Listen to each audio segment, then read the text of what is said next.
Bonjour à tous et bienvenue sur la chaîne. Aujourd'hui dans cette vidéo sur comment jouer à Spectre Opération, on va regarder sur comment tirer sur un véhicule, les combats contre les véhicules. On va faire un exemple simple avec une voiture parce que j'ai simplement pas encore eu le cas où j'ai tiré sur un char. Dans l'exemple d'aujourd'hui, on a un cas pour l'instant simple, on a cette voiture type civil qui est sur cette route. Les figurines, on a des gars de la CIA qui sont en niveau professionnel, ils sont situés dans la forêt, et dans la voiture, je vais faire en sorte que pour l'instant, il y a des soldats russes niveau entraîné. Lorsqu'on tire sur un véhicule, on peut tirer soit sur le véhicule de manière générique, soit sur un des membres, par exemple le conducteur ou le copilote. Donc ce qui est important, c'est que le joueur qui défend, soit qui est dans la voiture, il doit définir en avance où sont les figurines. Il n'est pas obligé de le dire à l'adversaire, mais ça doit être défini avant la phase de combat.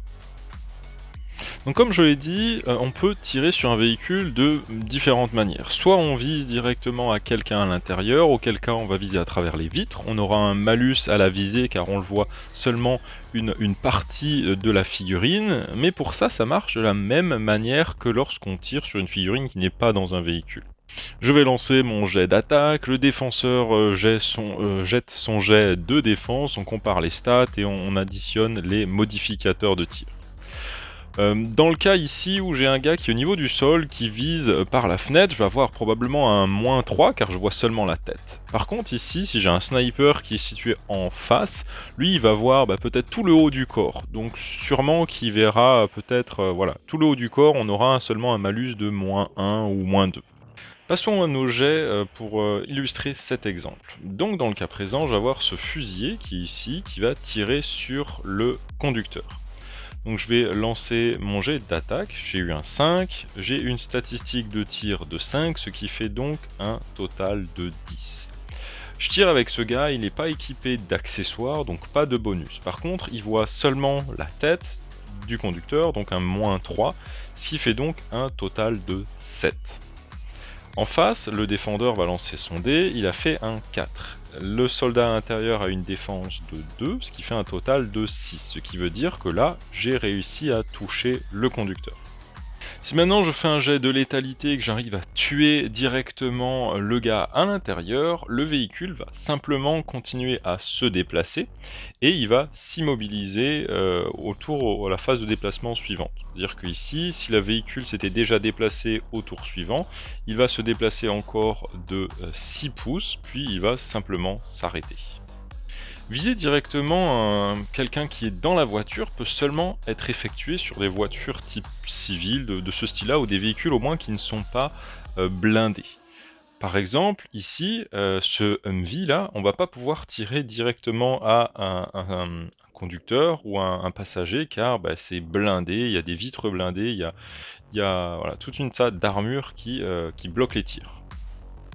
Donc dans le premier exemple, on a vu comment tirer directement à quelqu'un dans la voiture. Dans cet nouvel exemple, je vais vouloir maintenant tirer directement à la voiture de manière générale, parce qu'il y a pas mal de règles assez fun dans Spectre pour ça.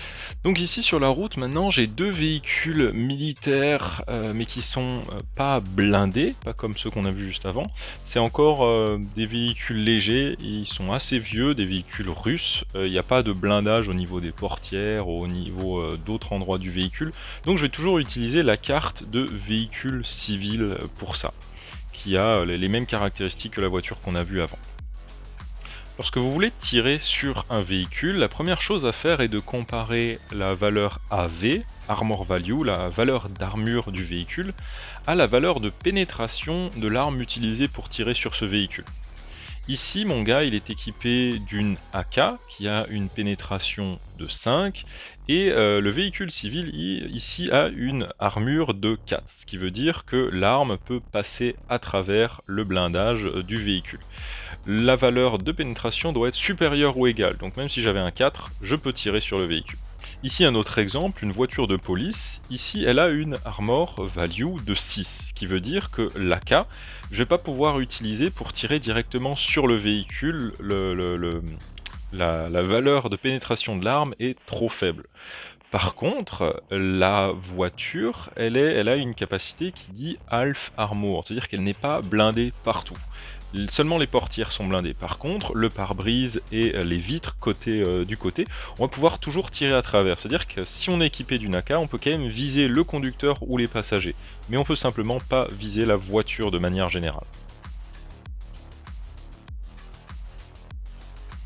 Une fois que vous avez vérifié que votre arme peut percer le blindage du véhicule, on va faire notre jet d'attaque standard.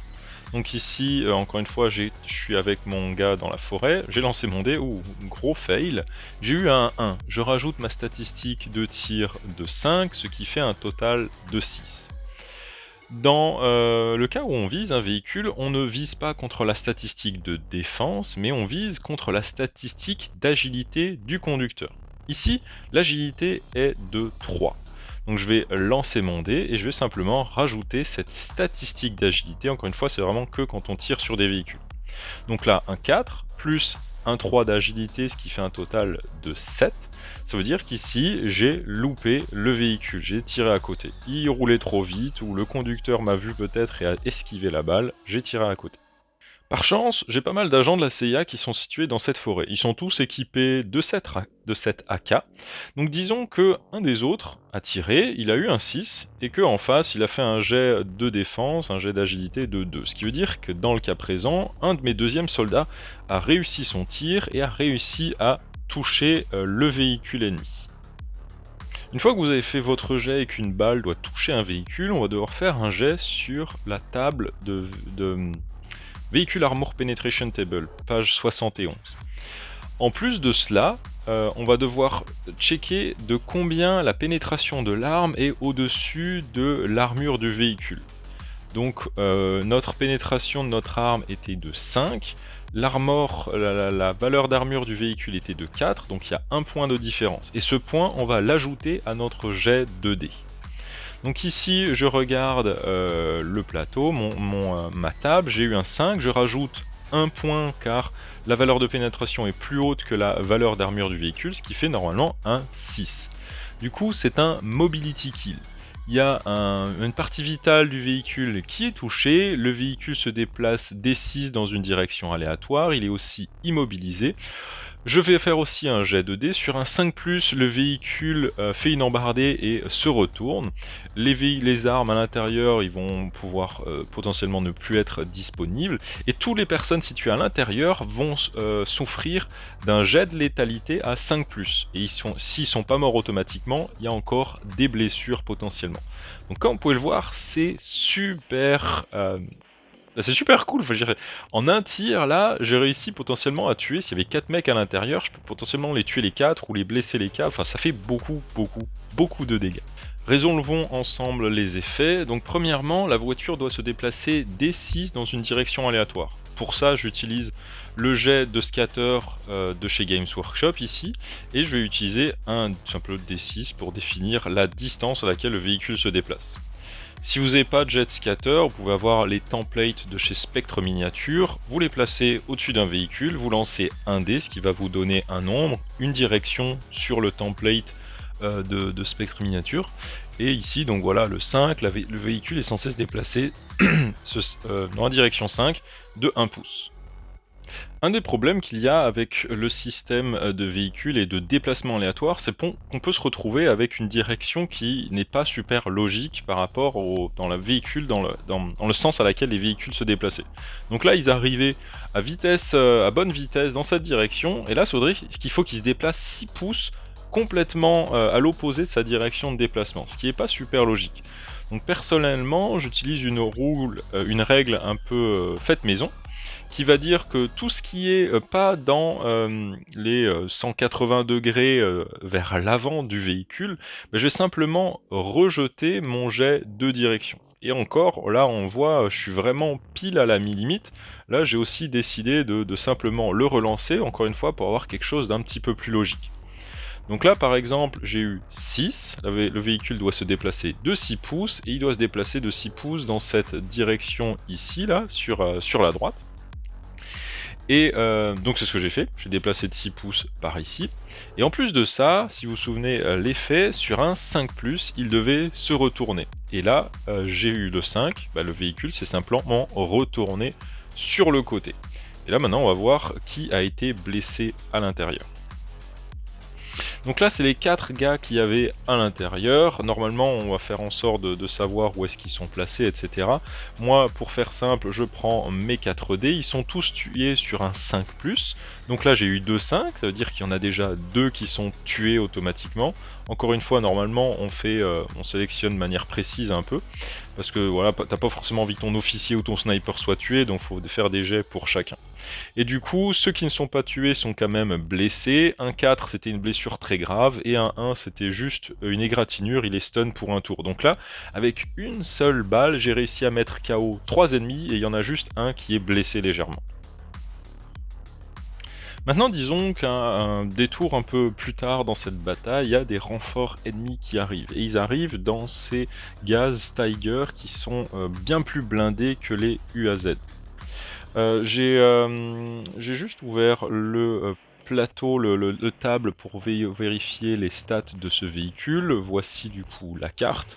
Et là on voit que la valeur d'armure de ce véhicule c'est 8, ce qui est déjà plus compliqué parce que, encore une fois, mon AK ici elle a une valeur de pénétration de 5, ça veut dire que je peux simplement pas traverser le blindage de ce véhicule. Même ici, mon sniper situé sur la montagne, il a une pénétration de 6. Il ne peut rien faire contre ces véhicules. À la limite, il va pouvoir tirer sur un gars situé sur la tourelle. Par exemple ici, si quelqu'un s'occupe de la tourelle et qui est situé sur la mitrailleuse, il va pouvoir tirer dessus.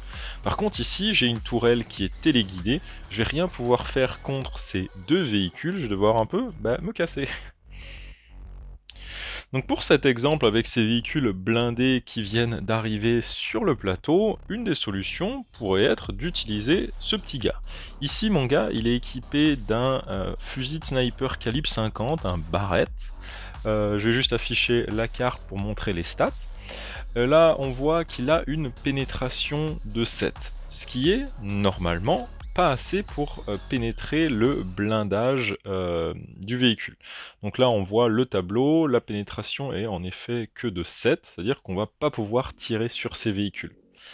Par contre, ce qu'on va pouvoir faire, c'est pour ce modèle spécifique, on va pouvoir l'équiper de armure persignamo, de munitions qui percent le blindage.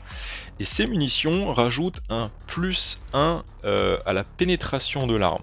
Donc là, ma pénétration était normalement de 7. Avec des munitions perçantes, la pénétration de cette arme est montée à 8. Ce qui veut dire qu'avec ce gars, avec ce sniper, je vais pouvoir tirer sur ces véhicules et faire autant de dommages que j'ai fait sur le UAZ.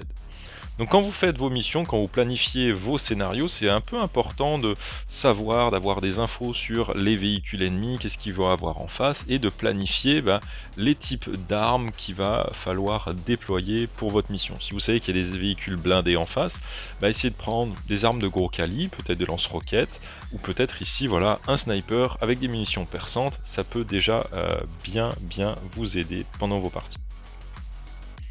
Donc là, comme d'habitude, j'ai fait mon jet d'attaque, un 5 plus ma statistique de tir de 5, ce qui fait un total de 10. Ici, mon jet de défense, un 2 plus l'agilité de 3, ce qui fait un total de 5. Là, mon sniper touche le véhicule ennemi. Il le touche de plein fouet.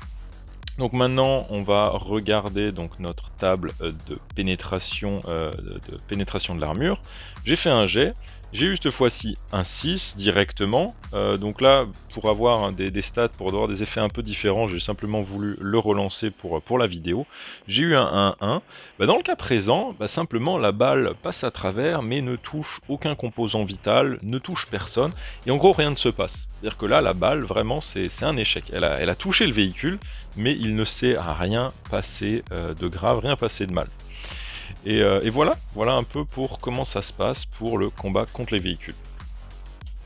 Finalement, la dernière règle au niveau du combat avec les véhicules, c'est les collisions avec les véhicules. Ça peut arriver soit de rentrer dans une voiture, de rentrer dans un bâtiment ou de renverser quelque chose, un objet, un lampadaire. Pour ça, d'abord, il faut définir à quelle vitesse se déplace le véhicule, parce que ça va définir sur quelle, table on va regarder. Soit il se déplaçait de manière assez légère et du coup, il y a un impact assez léger, c'est un glance, soit il arrivait assez vite et du coup, c'est une grosse collision. Et du coup, si on n'arrive pas à définir ça, on peut faire un jet 2D pour définir de manière aléatoire si c'est glance ou collision. Et en gros, le glance va avoir moins d'effets négatifs, le collision va avoir des effets un peu plus graves. Donc dans le cas présent ici, disons que j'ai réussi à toucher le véhicule avec mon sniper, et qu'il doit se déplacer dans une direction aléatoire, et que par hasard, il doit rentrer dans le véhicule qui était déjà présent, qu'on a déjà renversé au tour précédent. Donc là, on va devoir définir, encore une fois, comme j'ai dit, quel type d'impact c'est.